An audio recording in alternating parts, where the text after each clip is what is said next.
Hello student, welcome to Codex Judiciary our channel. आज आपके साथ हम झारखंड एपीओ का क्वेश्चन पेपर एनालिसिस करेंगे। इस पेपर में हम आपके साथ दो सेगमेंट पे डिस्कस करेंगे, GS part and the law segment. GS part को हम बाद में डिस्कस करेंगे। यहाँ पर मैं आपके साथ कंप्लीटली 100 क्वेश्चंस का एनालिसिस करूँगी। Now what will be the benefit after taking this video? First thing कि जितने भी क्वेश्चंस हैं उसमें आप स्कोर कर पाओगे कि आपके मैक्स टू मैक्स कितने मार्क्स आ रहे हैं। सेकेंडली, अगर यहाँ पर कोई भी क्वेश्चन ऐसा होगा जिसमें आप ऑब्जेक्शन रेज कर सकते हो कमीशन के सामने, तो वो भी मैं आपको यहाँ पर बताऊंगी। So let's start from the first question. The first question is a dying declaration made under section 32 clause 1 of Indian evidence Act is relevant in which of the following proceedings, right. तो यहाँ पर क्या पूछा है, जो भी DDs होते हैं, जो डाइंग डिक्लेरेशंस होते हैं, वो किस प्रोसीडिंग में रेलिवेंट होते हैं। The first option is civil proceeding, of course it is correct. Second option criminal proceeding, obviously it is also correct. So it's mean that the right answer is C, both A and B. Now come to the next question. Which of the following section of Indian evidence act 1872 is based upon the well-known principle, the possession is the prima facie proof of ownership, right? Is it a very important principle? ये पूछा है कि Indian evidence act के किस section में ये incorporated किया गया है। सो प्लीज़ रिमेंबर, यहाँ पर सेक्शन 110 है, that is the right answer. I am also going to tell you one more thing, because अब न्यू क्रिमिनल लॉज आ गए हैं, तो इस पेपर के थ्रू मैं आपको एक लाइन में बता दूँ कि आप इस पेपर को जब आप अच्छे स्टडी करोगे तो न्यू क्रिमिनल लॉज में जहाँ पर जो भी प्रोविजंस हैं वो भी यहाँ पर आप समझते जाओगे। सो यहाँ पर section 110 is the right answer. Moving toward the next question, which one of the following term has not been defined under Indian evidence Act. तो आपको देखना है सेक्शन 3 में कौन सा टर्म है जो डिफाइंड नहीं है। Now come to the options. Number first, court, yes it is defined. Number second, document, it is also defined. Number third, evidence, it is also defined. Now the next term, confession. Remember student, it is not defined under Indian Evidence Act. In fact, the provisions related to the confessions are given under this law. Where it is defined? So we know Paklan Airline case में हमने इस confession की definition को देखा है। Now come to the next question, question number 4.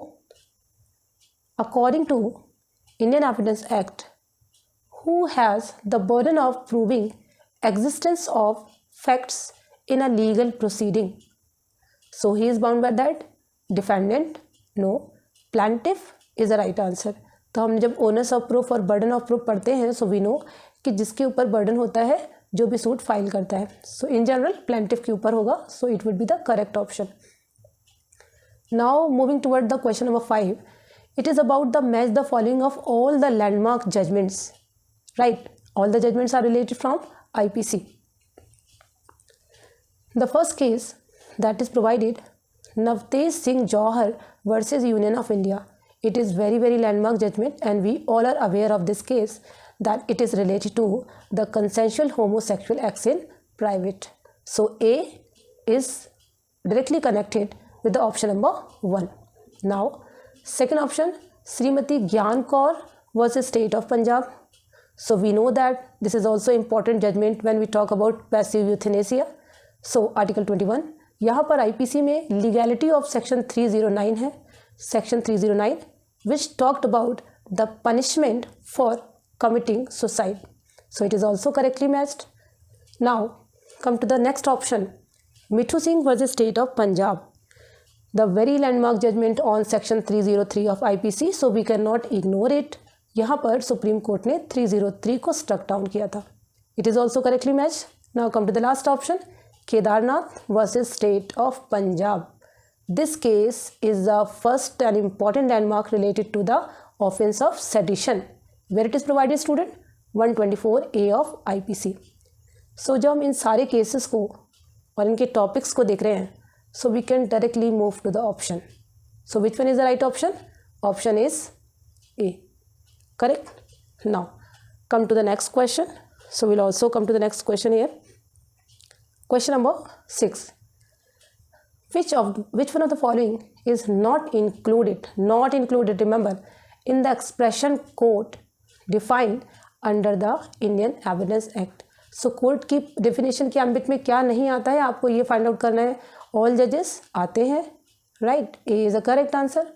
Now all the persons legally authorized to take evidence, it is also included within the ambit of court. All magistrate also included. So when the question is asked about not, it's mean arbitrator is not included. So you have to choose option number D, arbitrator. Now come to the next question. Question number 7. How many witnesses are required for the proof of any fact under the Indian evidence act 1872. सो आपको अच्छे से याद होगा कि जब हम witnesses की बात करते हैं कि किसी भी ट्रायल में कन्विक्शन के लिए कितने विटनेसेस होने चाहिए. So we know about that there is no specific number of witnesses required. So option is directly connected from the number, not specified. Indian evidence Act में आपको ये सेक्शन 134 मिलेगा जहाँ से आप इसको स्पेसिफाई कर सकते हो. Come to question number 8. Which of the following is not correctly matched. So once again match the following. Presumption as to document 30 years old, section 90. It is correct option, so it is rightly matched. Now admission by person expressly referred to by party to the suit. It is also clearly mentioned, section number 20. Relevant fact, section number 17. No, right? क्योंकि section 17 में हम क्या पढ़ते हैं, admission पढ़ते हैं, तो यही तो रॉन्ग दिया है. ऑप्शन नंबर डी देखो, opinion of expert. So we are very clearly know, section number 45. तो यहाँ पर क्वेश्चन नंबर 8 में जो आपको मार्क करना था वो था सी, राइट, क्योंकि यहीं पर सही से मैच नहीं. Now student come to question number 9. In which case the court held that confession must either be accepted as a whole or rejected as a whole. यहाँ पर आपके सामने केस है Palvinder Kaur versus state of Punjab, very landmark judgment on confession. Second option Nishikant Jha versus state of Bihar. The third one Rajkumar Karwal versus union of India. And the last one none of the above. But आपसे जो पूछा गया है वो ये पूछा है confession must be either accepted as a whole or rejected as a whole. ये आपका पलविंदर कौर का जजमेंट है. Option number A is correct. Nishikant Jha को हम इसमें नहीं रखेंगे, वो रिट्रैक्टेड कन्फेशन की बात करता है. Come to question number 10. In which case it was held that dying declaration made by sign and notes is also relevant. तो ये बहुत ही बेसिक क्वेश्चन था, यहाँ पर हमें बहुत ज़्यादा गो थ्रू भी नहीं करना था because Queen Emperor versus Abdullah is a very landmark judgement जहाँ पर आपको बताया कि डाइंग डिक्लेरेशन के लिए आपको बोलने की ज़रूरत नहीं होती. Even expression notes can be a part of DD, right. Now moving toward the next question. 11. Which section of the Indian Evidence Act makes the provision that there shall be moved trial on the ground of improper admission or rejection of evidence? So proper और improper ground of admission पर जो rejection of evidence है उससे related हमारा जो important section है वो section है 167. It's means option number C is correct. Now come to the next question, that is question number 12.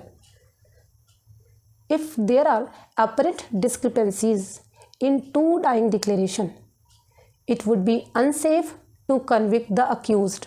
ये एक स्टेटमेंट है जो किसी केस लॉ में रेफर किया गया है किसी कोर्ट में.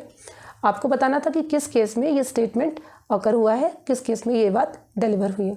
सो we have the option number 1 Sanjay versus state of Maharashtra 2007, Kaushal Rao versus state of Bombay 1958, Kusha versus state of Orissa 1958, Laxman versus state of Maharashtra 2019.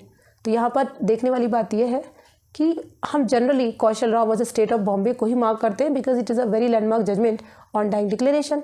But if you can recall Kaushal Rao में स्पेसिफिकली क्या बात कही गई, कौशल राव में स्पेशली ये कहा गया कि अगर डाइंग डिक्लेरेशन को हमने कोरैबोरेट नहीं भी किया है और अगर वो इस्टेब्लिश हो जाती है, उसकी ऑथेंटिसिटी इस्टेब्लिश हो जाती है, so we don't need to go for corroboration, right, conviction हो सकता है.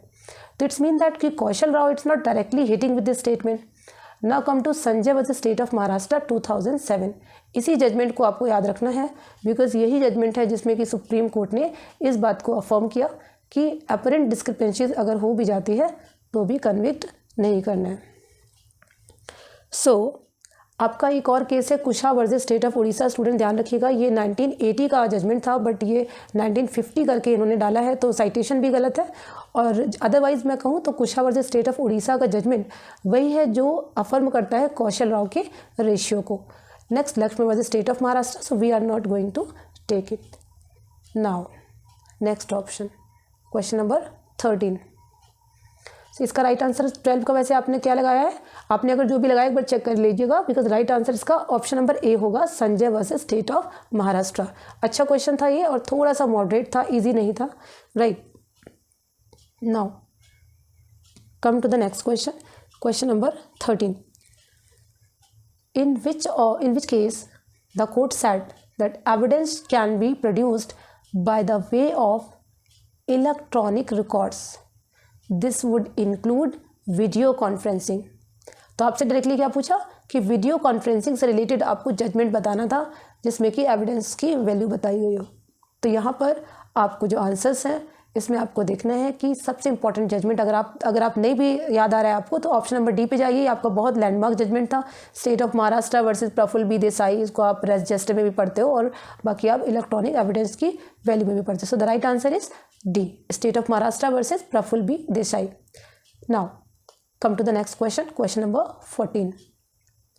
Which special provision regarding the proving of records have been inserted in the Indian Evidence Act by Information Technology Act 2000?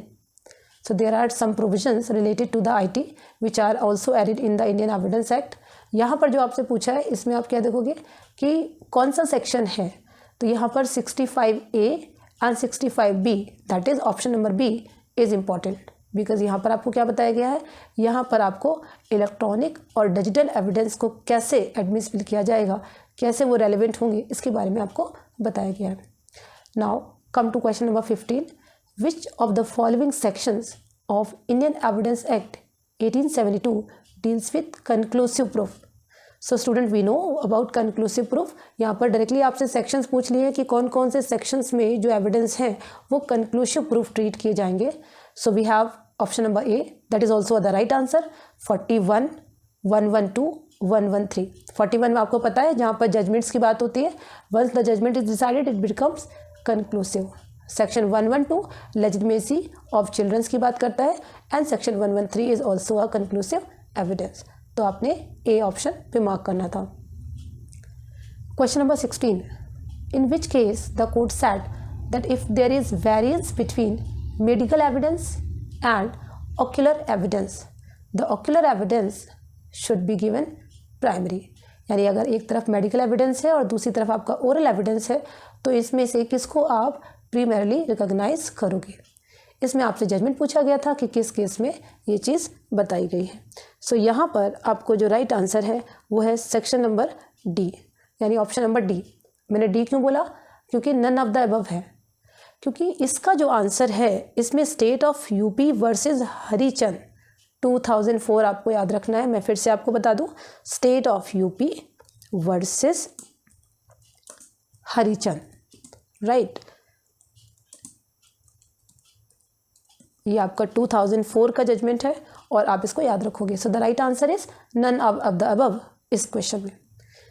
Now please come to the next question, that is question number 17। और यहाँ पर आपको directly bare act के provisions है जिसको आपको legal provisions के साथ कनेक्ट करना है। सो वन बाय वन देखो फटाफट से।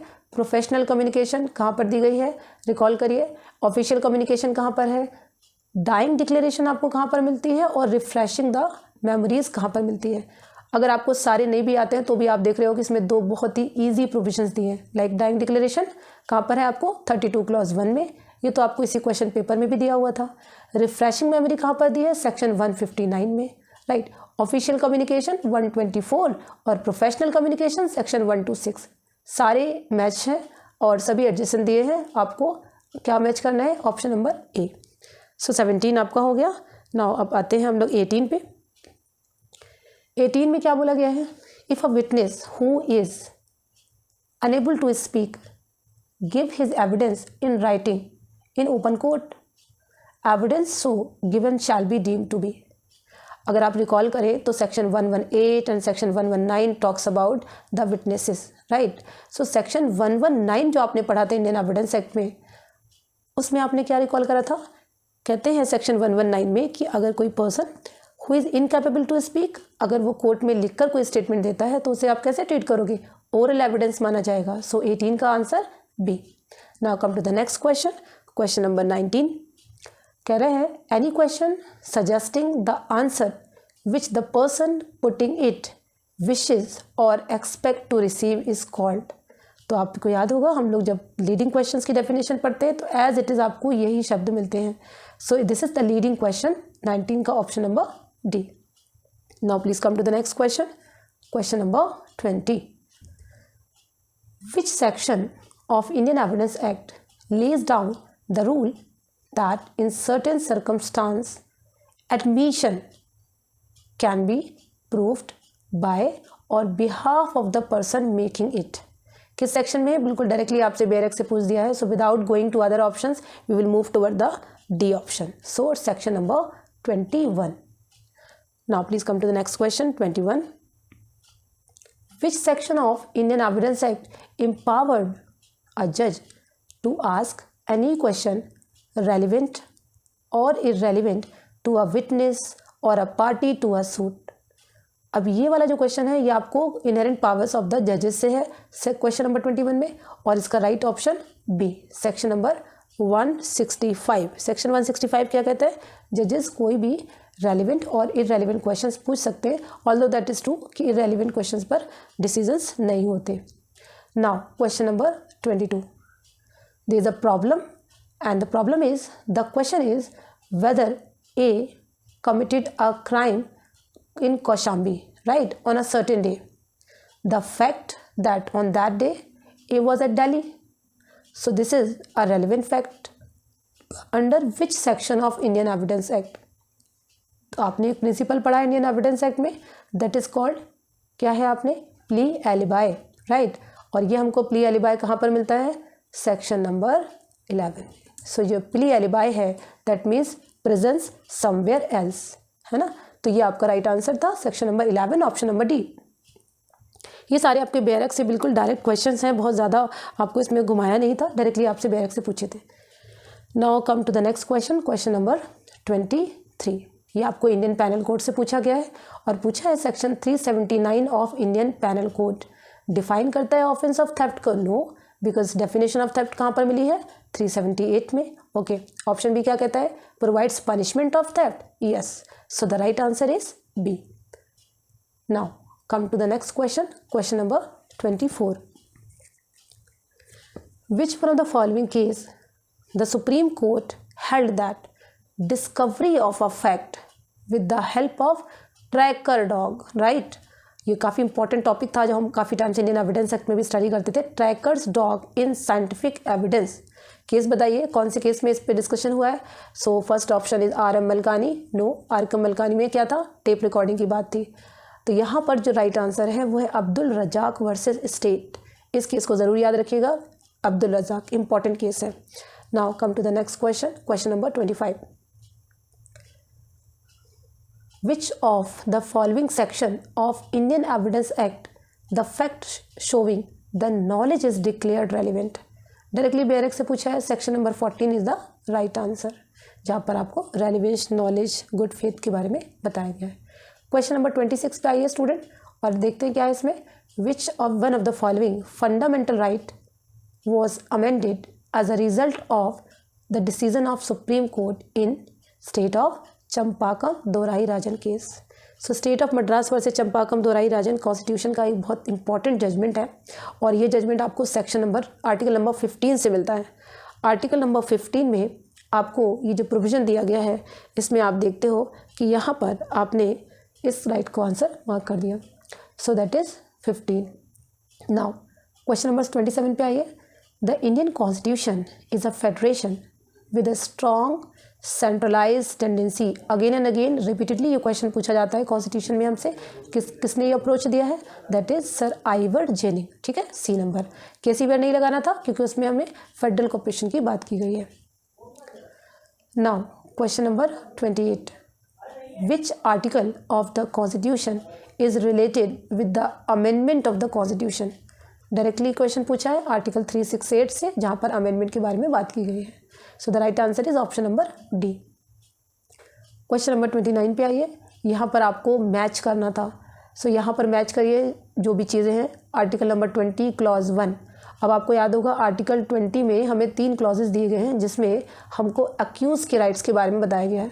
सो आर्टिकल 20 क्लॉज 1 क्या बात करता है? It talks about retrospective operation of criminal laws, right. So यहाँ पर क्रिमिनल लॉज का रिट्रोस्पेक्टिव इफेक्ट नहीं होता है, इसी बात को बताया गया था। So we will go for that. Article 30 clause 1 we are recalling it. It talks about administration of minority educational institution. Remember student, Article 29 and Article 30 दोनों ही minorities की बात करते हैं। 30 में हम लोग educational institutions के administration की बात करते हैं, जबकि Article 29 minority के rights की बात करता है। Article 16 clause 1 हमें पता है that talks about equal opportunity in employment, and Article 15 clause 1 protection against discrimination. So what would be the right answer on it? A option. ठीक है, इसके बाद हम नेक्स्ट क्वेश्चन पे बढ़ेंगे 30 पे। 13 number, in which article of Indian constitution certificate to appeal to the supreme court is granted by high court. तो हमें पता है जब भी हम हाई कोर्ट का जो भी जजमेंट होता है और हमें सुप्रीम कोर्ट में अपील करनी है तो हाई कोर्ट से हमें एक सर्टिफिकेट इशू करवाना होता है, और उस सर्टिफिकेट के बारे में जो हमारा प्रोविज़न है वो कहाँ पर दिया गया है? आर्टिकल 134A में, राइट, यहाँ पर। सो the right option D. Question number 31 में चलते हैं और यहाँ पर देखते हैं क्या दिया है। Which one of the following article of Indian constitution provides that the law declared by the supreme court to be binding on all courts. यहाँ पर article 141 talks about judicial precedent and its binding nature, right. तो आपको article 142 से confuse नहीं होना है, because article 142 आपसे बताता है for the end of justice Supreme Court orders दे सकता है। सो 31 में आपको ऑप्शन ए लगाना था। आइए क्वेश्चन नंबर 32 पे। In which case the supreme court held that article 14 forbids class legislation but it does not prohibit reasonable classification. ठीक है, तो यहाँ पर ये जो क्वेश्चन है इसमें आपको सारे लैंडमार्क जजमेंट दिए थे, बट आपको इसे मैच करना है University of Madras versus Shantabai. ठीक है, so University of Madras versus Shantabai is the right answer for question number 32।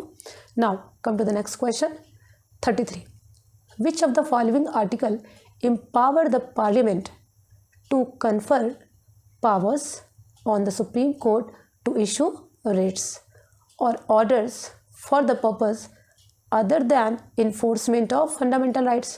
So we know कि fundamental rights के enforcement के लिए जो सुप्रीम कोर्ट है इसके पास आर्टिकल 32 में पावर्स है और हाई कोर्ट के पास आर्टिकल 226 में है, लेकिन पार्लियामेंट सुप्रीम कोर्ट को पावर दे सकता है रिट इशू करने के लिए, और उसके लिए आपको आर्टिकल याद रखना है। So article is 139, right. So option A is correct. Now come to the next question, question number 34। ये आपको एक इलस्ट्रेशन पूछा गया है, एक प्रॉब्लम पूछी गई है, so we need to carefully read it. A being Jades servant and interested bye Z with the care of Jades plate dishonestly runs away with the plate without Z's consent. A has committed the offense of. Always remember student, ये repeatedly ये question पूछा जाता है because the term interested is given, तो हम confuse होकर criminal breach of trust पे answer कर देते हैं, but no, इसका right answer theft है, और इसको आप directly सेक्शन नंबर 378 के illustration नंबर डी में पता ले लोगे कि ये इसमें दिया है। So it is an offense of theft. Now come to the next question, question number 35. Which of the following article cannot be amended without ratification by state legislatures?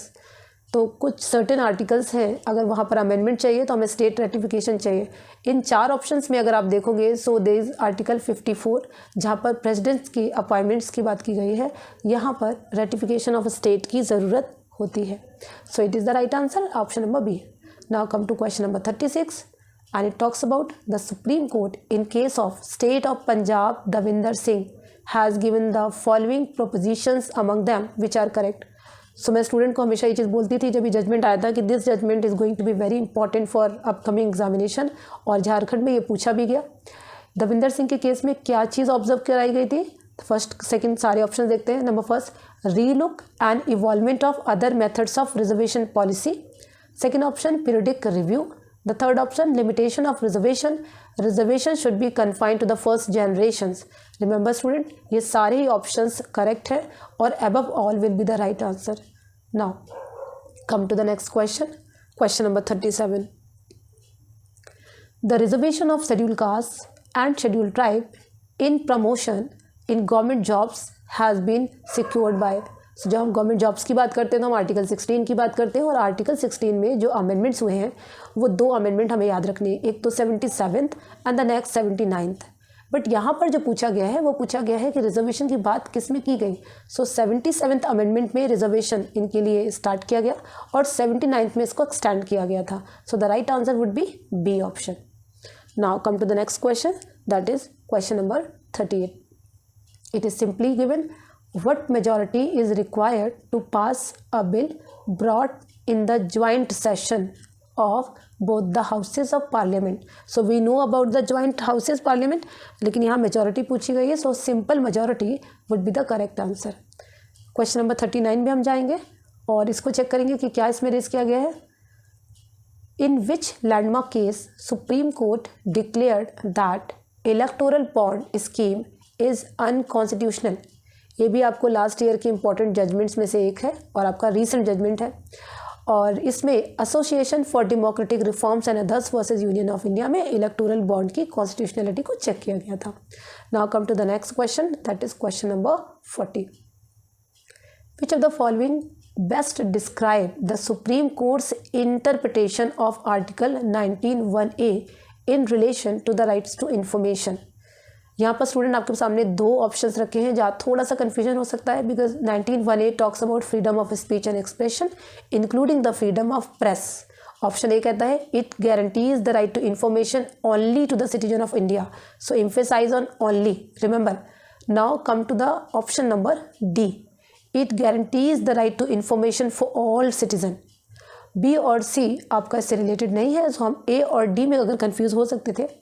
अगर हम सुप्रीम कोर्ट की इंटरप्रिटेशन की बात करें so it talks about the liberal interpretation. Option number D is correct. Now come to question number 41। Which constitutional article is central to the debate on supreme court sub classification. तो अभी recently जो sub classification पर supreme court में judgment पे discussion हुआ, इसमें article 341 and article 14 included थे। Most debatable जो आर्टिकल रहा इस बीच वो था article 341, because there is a clash between the powers of state as well as the president for reservation. Come to question number 42. According to Article 74 Clause 2 of the Constitution, which of the following statement relating to the question of advice by the minister to the President of India would be correct? तो यहाँ पर simply आपको answer करना है कि president को दी गई advices को कोर्ट में तो क्वेश्चन नहीं किया जाता है। सो द 42 का जो राइट आंसर होगा वो है C. Now come to question number 43। So now will come to question number 43, in which case supreme court held that right of education should be extended to low quality education without discrimination on the ground of economic, social and cultural backgrounds। Student यहाँ पर ना हमें दो cases को देखना है, because जब भी हम क्वालिटी एजुकेशन की बात करते हैं और राइट टू एजुकेशन की बात करते हैं तो यहाँ पर एक केस हमारे पास है Mohini Jain versus state of Karnataka का। आपको पता है इसमें भी राइट टू एजुकेशन की बात की गई, लेकिन यहाँ पर क्या बोल रहे हैं, quality education. So quality education के लिए जो हमारा स्पेसिफिक जजमेंट है वो है state of Tamil Nadu versus Shyam सुंदर। तो आपको इस जजमेंट को याद रखना है। ये 2011 का जजमेंट है जिसमें कोर्ट ने कहा कि चिल्ड्रंस का जो राइट टू एजुकेशन है वो is not only restricted to free education but must be with quality education. चलिए सो चलते हैं हम नेक्स्ट क्वेश्चन की तरफ, और नेक्स्ट हमारा क्वेश्चन है क्वेश्चन नंबर 44। अगेन ये भी हमारा जजमेंट से ही है, केस लॉ से। In which case supreme Court struck down the constitutional 99th amendment for appointment of जजेस बाय NJSC। तो ये बहुत ही रिपीटेड क्वेश्चन था आपका कि नेशनल जुडिशियल अपॉइंटमेंट कमीशन को लेके, और 44 है। सो 44 का right answer A, supreme court advocates record association versus union of India. Question number 45, which one of the following cases the supreme court has held that secularism has a positive meaning that in developing understand and respect toward different religions.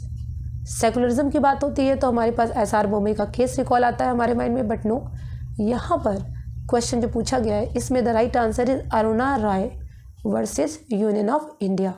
Y I am saying so? Because SR Bommai versus union of India में secularism को basic structure consider किया गया है, जबकि अरुणा राय में क्या बोला है, पॉजिटिव मीनिंग ऑफ सेकुलरिज्म की बात की है। So option is B. Now come to question number 46. Which Supreme Court judgment did the recent ruling on Supreme Court sub classification overturn? Student जब आप एग्जाम हॉल में ये क्वेश्चन पढ़ रहे होगे तो थोड़ा सा कन्फ्यूजन हुआ होगा कि रिसेंट केस आपसे पूछ रहे हैं या फिर किस केस को ओवरटर्न किया गया रिसेंट केस में, इस बारे में पूछ रहे हैं। तो यहाँ पर जब आप देखोगे तो यहाँ आपका एक केस था दविंदर सिंह का, और उसी दविंदर सिंह के केस में आपको EV Chinnaiah versus state of Andhra को ओवर रूल किया गया है। सो 46 का राइट आंसर सी होगा। Now come to the next question, और क्वेश्चन नंबर 47 में अगेन स्टूडेंट आपके पास एक लिस्ट ऑफ केसेस है और जिसको कॉन्स्टिट्यूशनल टॉपिक के साथ मैच करना था। 1 बाय 1 हम देखेंगे, मोस्टली आपको आते होंगे। Randhir Singh versus union of India, आपको पता है it talks about equal pay by equal work, right. Second, Rupa Ashok Hurra versus Ashok Hurra, you know that talks about curative petition, तो ये भी आपको याद होगा। इनरी केरला एजुकेशन बिल, तो ये judgment principle of harmonious construction से रिलेटेड है। SR Bommai versus union of India, judicial review of presidential proclamation, तो सारे ही आपके सामने वाले मैचेस हैं, यानी कि 1 2 3 4। Option number A is correct. Please come to question number 48. In which case the Supreme Court has said that civil judges are not eligible to seek direct recruitment to the post of district judge in bar quota. ये judgement काफ़ी discussion में रहा और important भी case है। सो question number 48 का जो right answer है वो है ए, यानी Dheeraj Mor versus honourable High Court of Delhi. और ये जो जजमेंट है ये 2020 का है और इसमें यही बात बोली गई है, तो ये भी आपको याद रखना था। Option number A is the right answer. Now come to question number 49. By the constitution 103rd amendment act, so can recall it. 103rd amendment किससे रिलेटेड है? ये हमने पढ़ा था, इकोनॉमिकली वीकर सेक्शन सोसाइटी के लिए रिजर्वेशन की बात थी, सो दैट इज EWS। 2019 में ये केस आया है और अमेंडमेंट आया है और इसमें पूछा था कि कौन सा कॉन्स्टिट्यूशन का प्रोविजन इंसर्ट किया गया है। सो 49 का राइट आंसर है C, article 16 clause 6। Come to the next question, question number 50. Who has a right to enlarge the jurisdiction of the supreme court of India? Supreme Court के jurisdiction को enlarge करने की power parliament के पास है, so will go for that. और ये question आपका आर्टिकल 138 से रिलेटेड है। So article 138 talks about enlargement of Supreme Court power through Parliament. Now come to question number 51. Who shall appoint in every district one and more assistant public prosecutors for conducting prosecutions in the courts of magistrate? So आपने examination भी APO का दिया है और इसी post के बारे में पूछा गया है। क्वेश्चन नंबर 51 CRPC से रिलेटेड है। तो who will appoint assistant prosecution officer? तो यहाँ पर 51 का right answer A, state government. Now come to the next question. In which section of Criminal Procedure Code 1973 the provision regarding security for keeping the peace on conviction is made? So यहाँ पर on conviction की बात है, इसको याद रखिएगा। Section 106 specially बात करता है कन्विक्शन पर बॉन्ड के बारे में, जो कि 3 years का होता है। Now come to the next question, that is question number 53. Directly bare act से क्वेश्चन है, in which section of the CRPC the word police report is defined? So यहाँ पर पुलिस रिपोर्ट कहाँ पर डिफाइंड है? 2R में डिफाइंड है, option number A. Question number 54, which one of the following section provide prosecution of जजेस under CRPC 1973? So 54 का right answer is C, because section 197 में प्रोसिक्यूशन ऑफ जजेस की बात की गई है.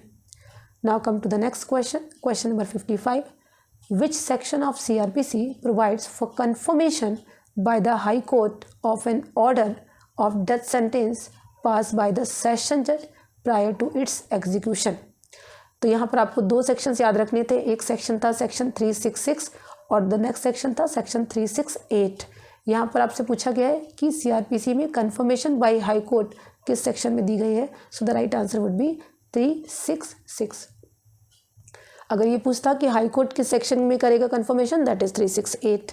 Question number 56, in which of the following case supreme court said that even a telephonic message which discloses a cognizable offence may constitute FIR? इसमें आप जाएंगे, इसके केसेस देखेंगे. पहला केस इसमें कौन सा दिया है, सोमा भाई का केस है. तो सोमा भाई के केस में सुप्रीम कोर्ट ने नेगेटिव आंसर किया था कि ये इसमें कॉन्स्टिट्यूट नहीं होगी. इसके बाद नेक्स्ट केस था ओमबीर केस. ओमबीर केस में सुप्रीम कोर्ट ने सिंपली बोल दिया कि mere delay in forwarding FIR to magistrate is not a ground to acquit the accused. आपके पास नेक्स्ट ऑप्शन था अर्नव केस. आपको पता है प्रोविशन ऑफ मल्टीपल FIR की बात इसमें कही गई थी.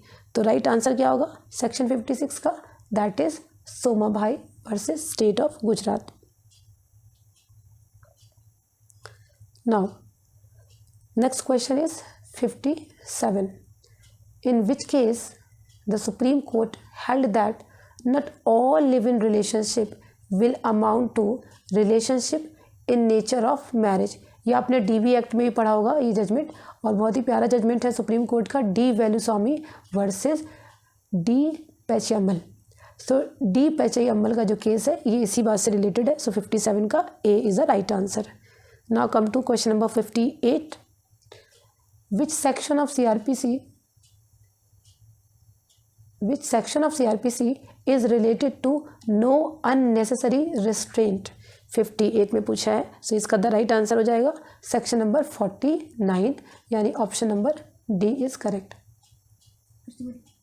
इन which case the supreme court observed that the court has discretion to reject a plea to compound an offense having social impact even if the offense compoundable under section 320 of Code of Criminal Procedure. Student ये भी आपका important case था, because यहाँ पर आपसे कहा गया है कि डिस्क्रिशनरी पावर होती है कोर्ट की. भले ही 320 में ऑफेंस कंपाउंडेबल है, फिर भी कोर्ट ज़रूरी नहीं है कि इस केस की कंपाउंडिंग के ऑर्डर्स को दे. और इस 59 का जो राइट आंसर है वो है Bhagyan Das versus state of Uttarakhand. Right, तो right option is A. Now come to the next question, question number 60. Student इस केस में जो भी केसेस हैं उसमें आप देखोगे कि कई सारे केसेस ऐसे हो सकते हैं, माइट बी पॉसिबल कि जो आपने नहीं पढ़े हैं, लेकिन आप ट्राई अगर करेंगे तो हो सकता है आपका राइट इसमें आंसर बना हो. मैं आपको सारे केसेस का रेफरेंस दे देती हूँ इस केस क्वेश्चन पे. इसमें पहला केस दिया है new India assurance corporation versus Krishna Kumar Pandey. तो ये जजमेंट 482 ऑफ CRPC से था. 482 of CRPC talks about inherent powers of the court.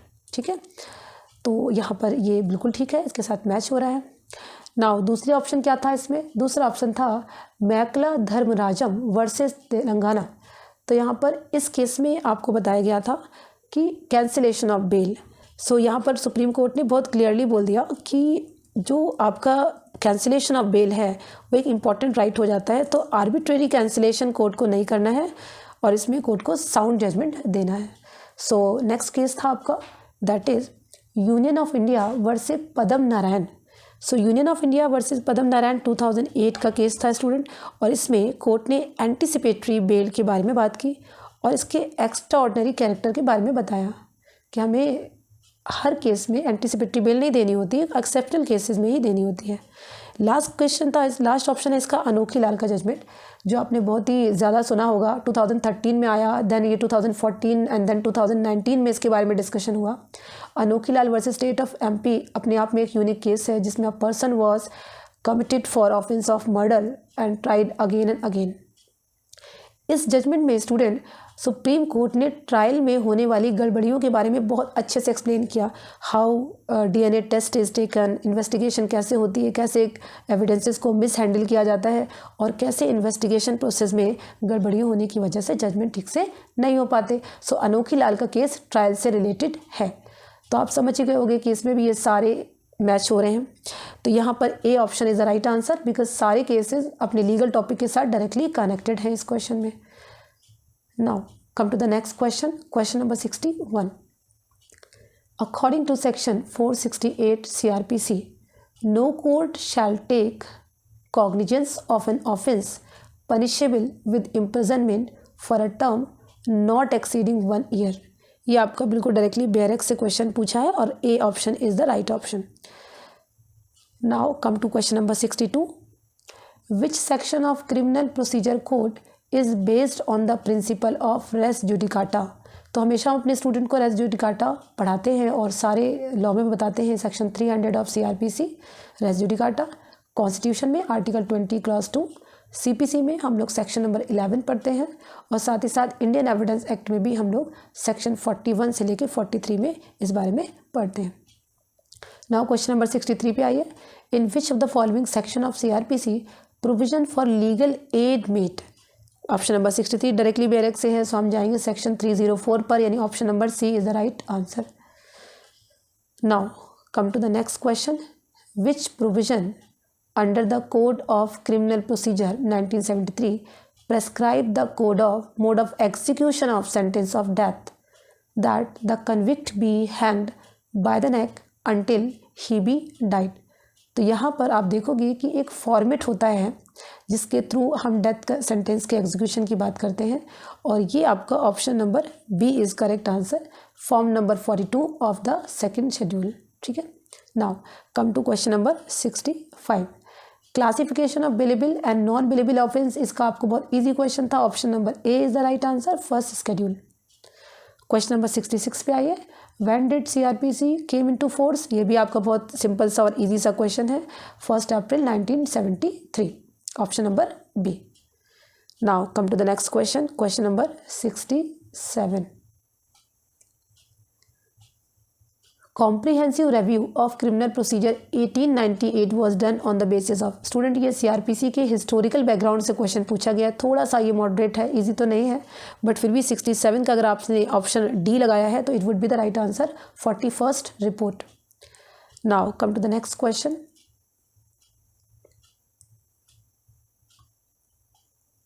In which section of the IPC word document is defined? Directly bare act से है, डॉक्यूमेंट को section 29 में define किया गया है, option B is correct. Question number 69।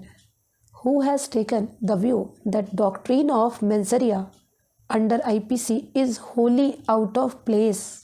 ये स्टेटमेंट अगर आपको याद होगा तो ये JD मैने का है, so option A is correct answer. Now come to the next question, question number 70।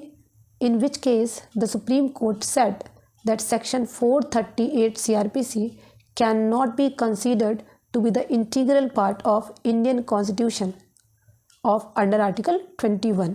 ये आपका लैंडमार्क जजमेंट था, option number A, Prithviraj Chauhan versus union of India, anticipatory bail से रिलेटेड प्रोविजन है। नाउ क्वेश्चन नंबर 71 पे आइए। So question number 71। Which one of the following section of CRPC provides that no judge or magistrate shall try any case in which he is personally interested? Directly bare act से है, option number D, section 479। Come to the next question. In which of the following case the Supreme Court held that registration of FIR and arrest of accused person are two different things? It is not correct to say that merely because FIR is registered the accused can be arrested. ये आपका एक important judgment है Joginder Kumar versus state of UP, और इसी case में आपको arrested person के rights के बारे में डिस्कशन हुआ। So right option is A. FIR is registered, the accused can be arrested.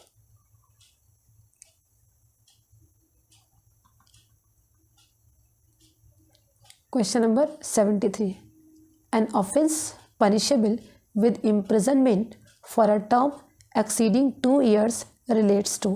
ये आपके वारंट केसेस होते हैं जो भी 2 साल से ज़्यादा के होते हैं, तो आपको ऑप्शन नंबर बी को मार्क करना है। Question number 74, who is given protection from arrest under section 45 of criminal procedure code. ये भी आपने पढ़ रखा होगा। सो मेंबर ऑफ आर्म फोर्सेस है, इनको प्रोटेक्शन मिली हुई है प्रोसिक्यूशन और अरेस्ट से। Question number 75, provision regarding a person arrested to be informed on the grounds of arrest and right to bail has been mentioned under which section।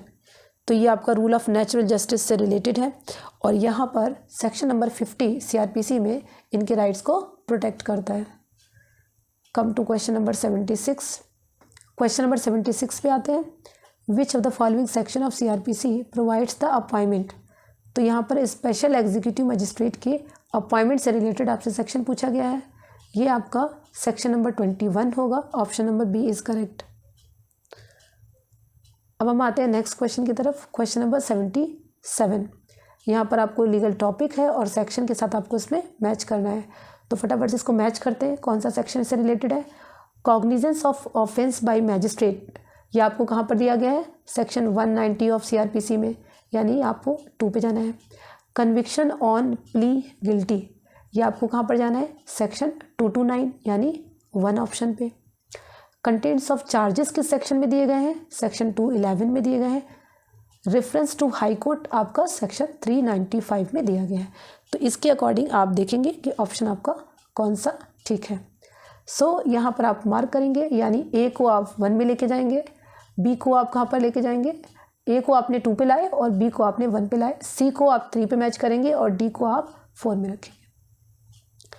Now so आते हैं next question की तरफ, that is question number 78।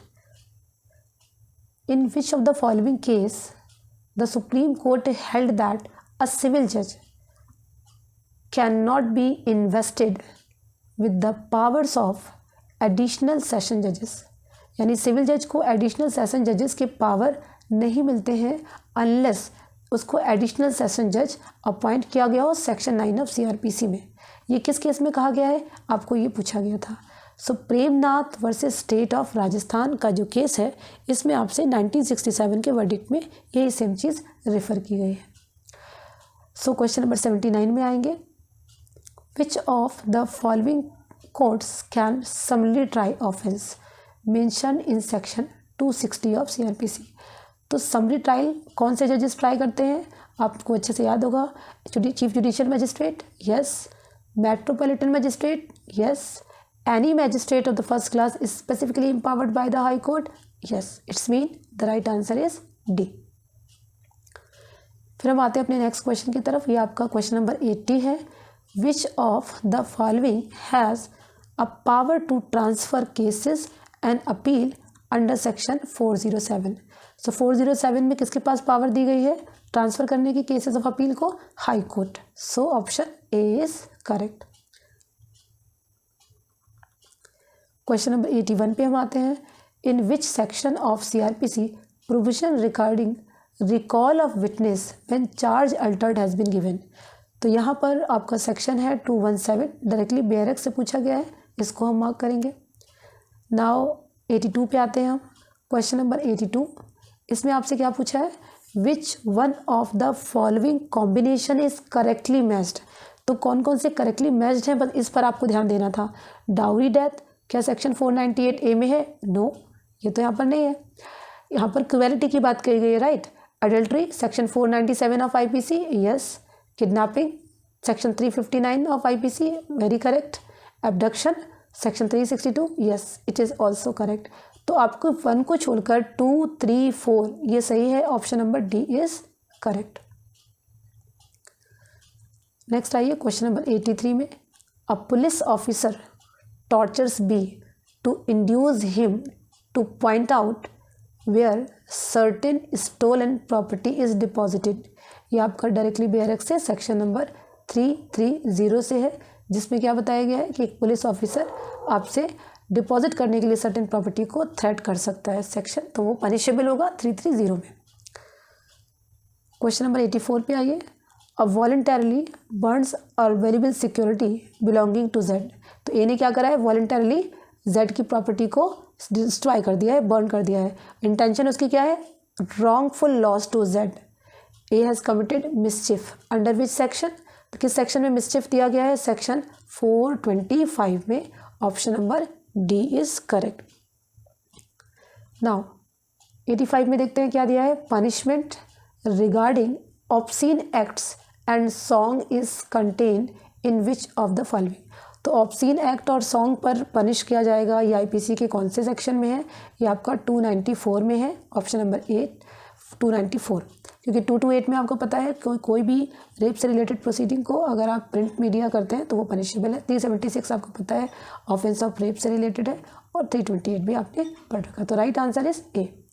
Question number 86 पे आइए, section 303। अच्छा, आपने इस paper में ये नोटिस किया होगा कि सेक्शन 303 ऑफ आईपीसी, जो कि रिपील भी हो गया है, इससे रिलेटेड आपको 3 जगह क्वेश्चंस आया रिपीटेडली। मिट्टू सिंह का केस भी आया और फिर से ये केस पूछा है। 303 is declared unconstitutional by the supreme court of India because it violates. तो बताइए ये किस किस आर्टिकल ऑफ कॉन्स्टिट्यूशन को वायलेट करता था। तो पहला तो हो गया article 14 because it talks about right to equality, और दूसरा था आर्टिकल 21 यानी right to life with dignity. Option D was a correct answer. Now come to the next question 87। A lays stick and turf over a pit with intention thereby causing death. यानी यहाँ पर उसने क्या किया है, death cause करने के purpose से उसने एक पिट पर क्या कर दिया, स्टिक्स ले आउट कर दिया। इंटेंशन क्या है, डेथ कॉज करने की। Z believing the ground to be firm, अब जेड को लगता है कि ये फर्म ज़मीन है, and he treads on it, falls and killed. एक अपराध क्या है, कल्पेबल होमिसाइड। ठीक है, तो ये आपका सेक्शन 300 ऑफ आईपीसी से कवर होता है। आइए नेक्स्ट क्वेश्चन पे, question number 88। The case by which the word in furtherance of common intention were added in section 34 afterwards person in 1870। तो सेक्शन 34 में furtherance of common intention initially नहीं था, एक केस के थ्रू हमने ऐड किया है, और वो केस है Ganesh Singh versus Ram Raja. Option number A is correct. Now next question है क्वेश्चन नंबर 89।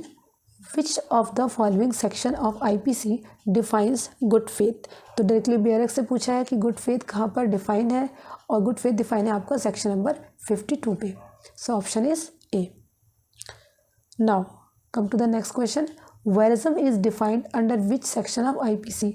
तो ये आपका डायरेक्टली बेयरक से है 354 सी, राइट, तो सी 90 का राइट आंसर है।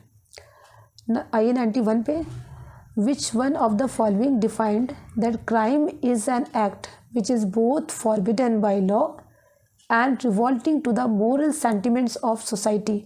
ये बहुत ही जजमेंट, बहुत ही एक इंपॉर्टेंट स्टेटमेंट था, आईपीसी में आपने पढ़ा होगा, जेम्स स्टीफन का ये स्टेटमेंट है, तो ये राइट आंसर हो जाएगा आपका ए। क्वेश्चन नंबर 92 पे आइए, in which section of the IPC punishment for murder by life convict is given. तो यहाँ पर लाइफ कन्विक्ट अगर कोई है और उसने पनिशमेंट ऑफ मर्डर देना है तो ये कहाँ पर प्रोवाइडेड है, इसके बारे में सेक्शन आएंगे। 92 का राइट आंसर है ए, यानी 303। फिर से आपको वही क्वेश्चन पूछ दिया, अब अनकॉन्स्टिट्यूशनल हो चुका है, मिट्टू सिंह का केस था, तो अगर आप देख रहे हो तो 3 से 4 क्वेश्चन तो सिर्फ इसी पर्टिकुलर प्रोविजन पर पूछे गए हैं। नाउ क्वेश्चन नंबर 93 पे आइए, in which the following case the supreme court held that common intention can develop on the spot. यानी कॉमन इंटेंशन ज़रूरी नहीं है कि पहले से प्री मीटिंग ऑफ माइंड हो, बल्कि ऑन द स्पॉट भी कहीं पर हो सकती है, और ये एक केस में कहा गया था। केस का नाम क्या था, Rishidev Pandey versus state of UP. Option number A was correct. बाकी आपके बारिंद कुमार घोष, महबूब शाह का केस दोनों ही आपके सेक्शन 34 से रिलेटेड है, बट अलग अलग डिफरेंट आस्पेक्ट्स हैं। Question number 94, criminal intimidation has been defined under which section of IPC। तो ये आपको डायरेक्टली BRX से पूछ दिया है। Option number B is correct answer. Question number 95 पे आइए। An attempt to pick the pocket of Z by thrusting his hand into Z's pocket.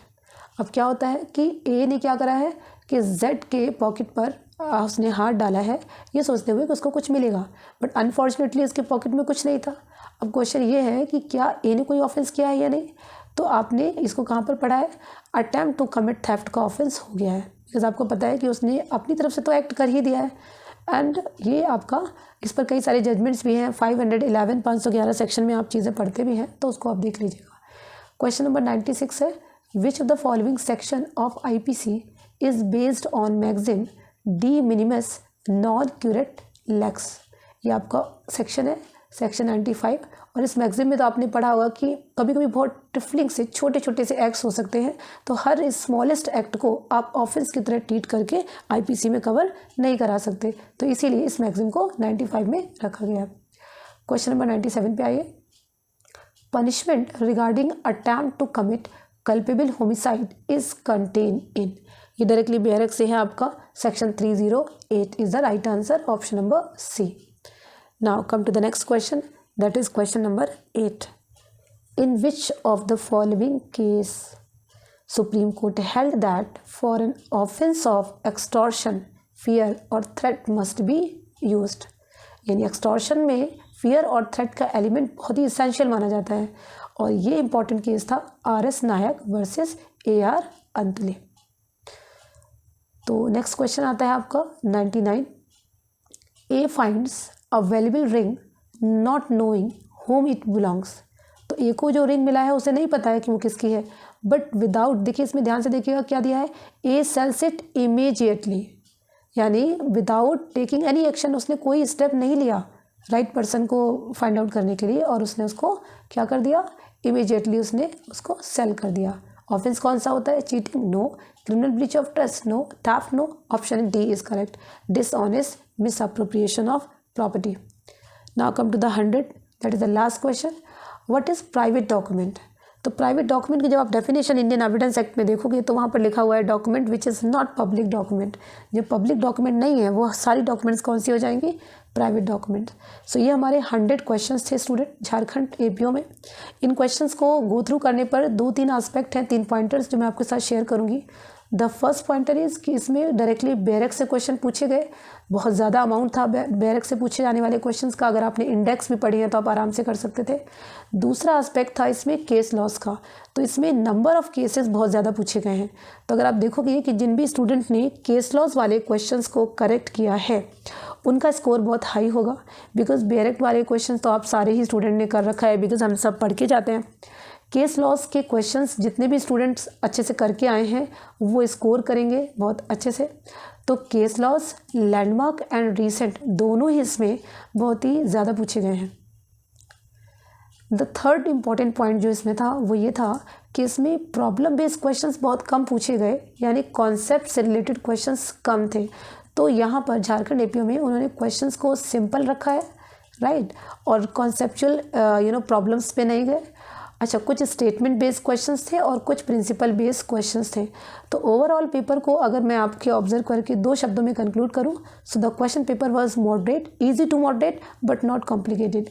तो मॉडरेट के लेवल पे पेपर है, और जिन बच्चों ने ये क्वेश्चंस 80 to 85 किए हैं लॉ में, उनको उन्होंने बहुत अच्छा स्कोर किया है। बाकी 70+ वाले सारे बच्चे जो हैं they are doing good. So all the best to all of the student. Thanks for watching this law paper. GS का जो सेगमेंट है वो भी आपके साथ शेयर होगा, और आप उसको देखकर भी अपना टोटल स्कोर चेक कर सकते हो। इफ़ यू फील, अगर इसमें आपके ऑप्शंस में कोई भी आंसर में आपको डाउट लगता है तो आप इसमें कमेंट्स करिएगा। अगर आपको लगता है कि इसका आंसर ये नहीं होगा, या आपका ऑप्शन कुछ और आपने मार्क किया है, या आपको कोई ऑब्जेक्शन रेज करना है, तो उससे रिलेटेड चीज़ें आप कमेंट्स में कर सकते हैं। So we will try our best कि आपको बेस्ट सजेशंस दें और आपको स्कोर में पार्टिसिपेट कराएं। Thanks for watching this, that's all for today.